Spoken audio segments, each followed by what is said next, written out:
What's your question? Should we bring back a classic? What are you doing this weekend? Oh my God. That was our standard question for a long, long time.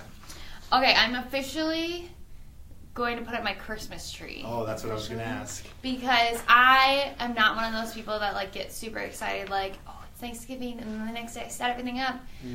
Because all my stuff's in the garage and it's cold outside, and like I still have Halloween stuff up. Oh. Because it's not up, and like my place isn't decorated. It's all in like a little pile and needs to go in the garage. But like every time I'm home, it's like dark outside. Yeah, you gotta do Christmas stuff up. And I'm going Christmas shopping, but I only have to shop really for like a handful of people left. So I don't know. I'm kind of scared to go to the stores over the weekend. You think they'll be crazy? Yeah. Any store on like Saturday or Sunday in Sioux Falls is crazy. Yeah, that's true. I guess that's true. I already have all my Christmas stuff up, so. Of course you would. Yeah, so. You have your 2 trees up. I have my first. Well, I guess the second tree is the plan for this weekend, so we're gonna do that. So. When's your wrapping party? Our wrapping party is December 15th. It's actually a Friday, and I'm taking the day off. Oh, SantaCon's December 16th. Perfect. I think I have a hypnobirthing class on the 16th, though, so I may have to miss that one. Anyways. Okay. Welcome, KMS 10 at 10, where we talk about digital, marketing, news, updates, features, pretty much anything we want to talk about. My name is Ashley. I'll be talking about Snapchat and Facebook Local. And I am Sam. I'm the content specialist here. And today I'm going to be talking all about email marketing, specifically how you can really boost attention this holiday season with some emails. So some best practices. Yeah, happy December. We don't have any updates, so we'll just get right into it. Yeah. For Snapchat, they are redesigning their layout. And that will be rolling out in the next couple weeks to everybody that uses Snapchat. So there will be no more story tab, and there'll actually be a friends only feed. So you'll see your stories from your friends as well as private messages all together, and then there will be an everyone else. So the celebrities, publishers, the app's original shows, if you watch those, that'll all be in its own feed. So how it'll be set up is like when you usually swipe to the right and you see your private messages, you'll see your friends' stories there. So that'll all be on the right, and then if you swipe to the left, all the like brand and celebrity and non-friend information will all be in the right-hand side. I'm so bad with directions. So anyway, so you swipe whatever. So that'll all be together, and then the look of the non-friends feed will be like the discovery tab. So it'll be like those blocks that you scroll through. And so right now, advertisers can serve to both feeds. They can reach people within both feeds as well. So that's a positive. And then both will be ran by interest-based algorithm. So what you're most interacting with. So you're not going to, like how we kind of see stories right now, and they're kind of time-based. Mm-hmm. So it won't really be like that. It'll be more like interest-based. So what you've really shown interest in, and then they're going to try to serve you content that they think you might be interested in. So you'll still see other stuff. So it's not like you like only interact with like 3 brands. You'd only see 3 brand stories. Like you would see other suggested content as well. Yeah. So. I think this is really good on Snapchat's part. I think this is. I really like the way that they was he the owner or the creator of Snapchat? Did the 60-second. He was the CEO of Snapchat. The way he explained it, he said your friends aren't a business, and so they get their own section. I think that's a refreshing kind of look for a platform to come out and say, like, we value or we appreciate you and your friends using this platform, so we're not going to invade that with I mean, advertising you can still, like you said, you can still target, but they're keeping all the businesses and that completely separate. I really like that. I think it's a good move. How do you guys what are your tendencies when using the app? Do you guys like look at the discovery stories and like I personally don't. I don't but I have friends that like are really into it. Like I have one friend that sends me articles all the time, which I think is cool because it's usually like something that like we've talked about or we're both interested in. Like some celebrity did something stupid and she was like, look at this, and she'll send it to me. So she's really into those, but I like never just personally like go in and like look at them. No, I don't either. The only times that I really do are sometimes they do like NFL power rankings, and they'll more just kind of like catch my attention, and I'll just flip through them. But that's really about it. But I don't know. I think it's a refreshing look, and I think it's a good update for Snapchat. Yeah, we can move on. Sure. So I'm going to talk a little bit about email marketing. Jess Peterson just wrote a blog about 4 tips to take advantage of the holiday marketing, because there is still time left. And part of what she talked about is email marketing and how to use it properly. So check out that blog on our website. But I am going to hit on one thing specifically, and that's subject lines. A lot of times when people think about email marketing, they ask the question, okay, how do I get people to open my emails? And what you need to realize is it's not the content of your email that is going to get people to open it, because that's not what they see right away. They see the subject line. And so the subject line, it has to be the most attractive part of your email to generate opens, if that's your goal. So I just have 3 really quick tips on how to create a good subject line. The first one is keep it short. A subject line doesn't need to be long because a lot of times people are going to be reading it on a mobile device. In fact, a recent study showed that 67% of emails are now being read and opened on a mobile device. I don't expect that number to go anywhere but up. And they also recommend to keep the subject line fewer than 50 characters. Now, I actually think 50 characters is long. I've seen other reports say between 30 and 40 characters, so short. The whole point, keep it short. So get the message out, get it in as few words as possible, and make it enticing. Second recommendation, personalize it. Another study found that email subject lines that include the first name of the recipient have a higher open rate than ones that are less personalized. So maybe not necessarily a first name if you don't have that capability, but just look to personalize your email subject line as much as you can. I think that's a trend that we've seen not just in email subject lines, but in content altogether. Personalized it the best that you can. And then the last one is kind of, I think is a really good idea because it just involves writing a little bit, and that's start the subject line with action verbs. So action verbs are a word or a verb that just entice action. So here's a couple of examples to use the word go, act, boost, launch, start. Starting your subject line with some of those words increase the possibility for an open. So 3 really quick tips to help your subject line game this holiday season. So if you're into email marketing and looking to take advantage of it this holiday season, really work to optimize that subject line to increase your opens. Yeah, and bonus tip. If you're doing the personalization and if you have like a template, make sure you put the name in the template, because we've received emails that say, "Dear, contact first name." Yes. Really bad. So if you're going to personalize, yes, make sure you test it and it's working properly. Test everything. So those are 3 really quick subject line tips. I'm going to talk a little bit more about email marketing after Ashley's next topic. Yeah.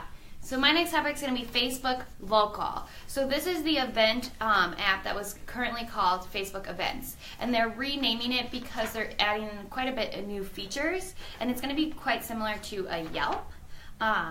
It will combine events and permanent places to a single search engine powered through Facebook's 700 million business pages plus reviews and friends check-ins. So this app is going to be showing you, this app is already available, it's the Facebook Events app, and they're just kind of evolving it, but it's going to look like, if you logged in, the top would show you nearby restaurants, bars, attractions. There's like kind of like 2 columns. So 1/3 of your app screen would show those kind of like nearby around you places. And then you'll see a calendar of your day's events. So probably like 2 or 3 events that you have that you've said you're going to through Facebook.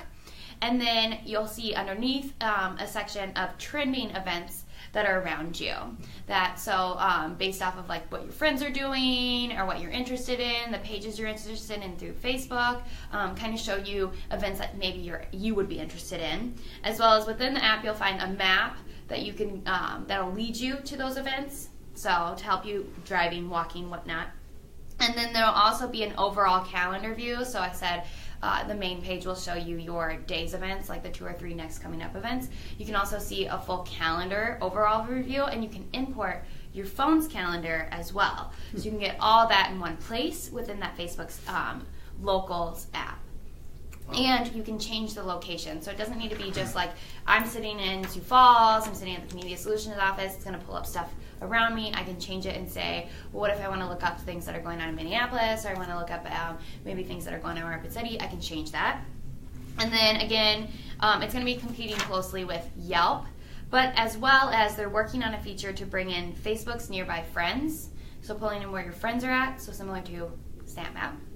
And hopefully there's been talk to also include an order foods feature so that you can just order the food directly through the app. But right now, the only concerns is this app isn't really too popular. So again, it was the Facebook Events app. It has only about 100,000 downloads, and it is number 139 on the social networking app chart. So it's not too popular. I don't think it's been promoted quite a bit. And again, if you're just using your events through Facebook, like if you're just going into Facebook and looking at your events, like why would you download an app as well? So I think now that it's really encompassing like a lot more different features, that maybe the popularity will increase. So let me ask you this. Do you think, because this seems pretty robust, it seems a pretty robust thing on Facebook's part to just include something like this in an app. But we have talked about the WhatsApp before and how popular that is, features. But not necessarily in the United States. Do you think Facebook's long-term goal is to kind of encompass all of the functionality within one app? Because right now you said that's the Events app. It's a separate app. Yeah. Do you ever see that all coming together and just being Facebook being a place where you can control all those things, like similar to the WhatsApp, those super apps? Yeah. I don't know what to say, because I want to say yes, like Facebook would just kind of copy WhatsApp, because Facebook is really trying to take over all the features that people like within different apps. So you have like your Snap Map, you have your stories, you have your foods ordering feature, you have your local like events that are going on. So they're really encompassing the best features out of all these different apps. But then again, they have their own apps. So you're in Facebook, but you have to go to Messenger, and you have to go to Facebook Local, and like you have all these different apps you kind of have to go to. And compared to WhatsApp. And are they going to pull it all in together so you stay within one app? Yeah. So I don't know. There's no. I haven't read anything that was going to happen. I just was curious and thought like if you were trying to make predictions, like that would be the easiest guess, because like almost copying the like super apps that are out there, but who knows, maybe they're trying to do something different. But copying, platforms copying each other is something that we see all the time. So I guess it's not out of the realm of possibility. What do they say? Like the best form of flattery is? The best form of flattery is imitation. I mean, I wrote a blog on how social media has all copied each other. So yeah. Read Jess's blog. You just read all Jess's. Okay, I'll just finish with some more email marketing tips. Once again, Jess wrote a blog that included some really good holiday marketing tips. One of those tips was email marketing. So I just have 3 more tips if you're looking to use email marketing this holiday season. Here's some things to consider to just give your emails the best chance of connecting with your audience. This one can be more than just email marketing, but connect the content and imagery of your emails to the landing page you're trying to direct them to.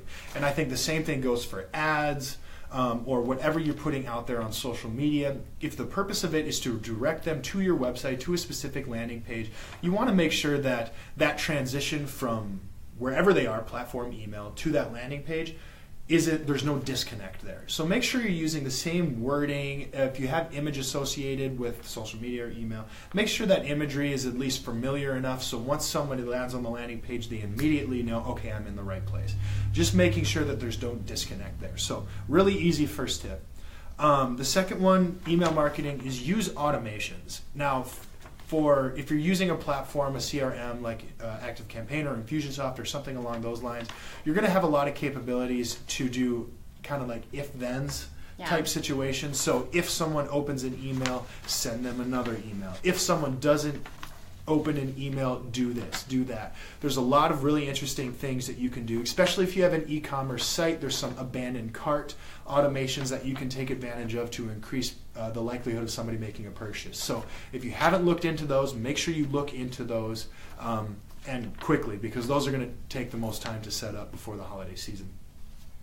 And then the last one is kind of my favorite test. If you're putting together an email, and you're thinking in your mind, okay, I want to include all this stuff in it. I have all these deals. I have all these promotions.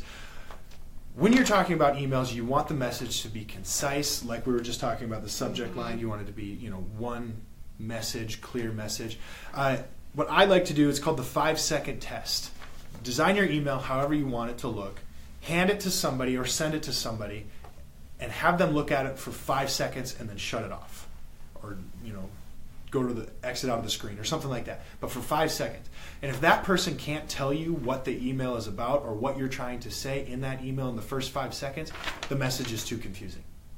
Because the average the average read time on an email is very, very, it's seconds. Yeah. So you need to get that message out immediately, and it needs to be clear. So do that test and make sure that your emails have that very clear message and are very just to the point, and that's going to give your message the best chance of resonating with the viewer.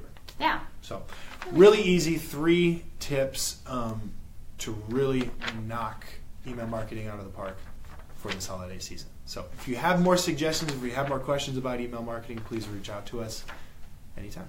Yeah. I don't know. Did you have anything to add as far as email marketing or anything? No, I think those were great tips. You have to make pretty nicely. All right. So. And we have a lot of material on our website, blogs, stuff too, if you'd like to check that out. Yeah. Awesome. Well, we'll wrap up for today. Thanks for joining KMS 10 at 10. Whatever episode this is, Sam stopped telling us. If you want to check out any of our past videos, check out our YouTube channel, The KeyMedia Solutions. So. Yes. All right. Happy Thank December. you. Goodbye. See you later.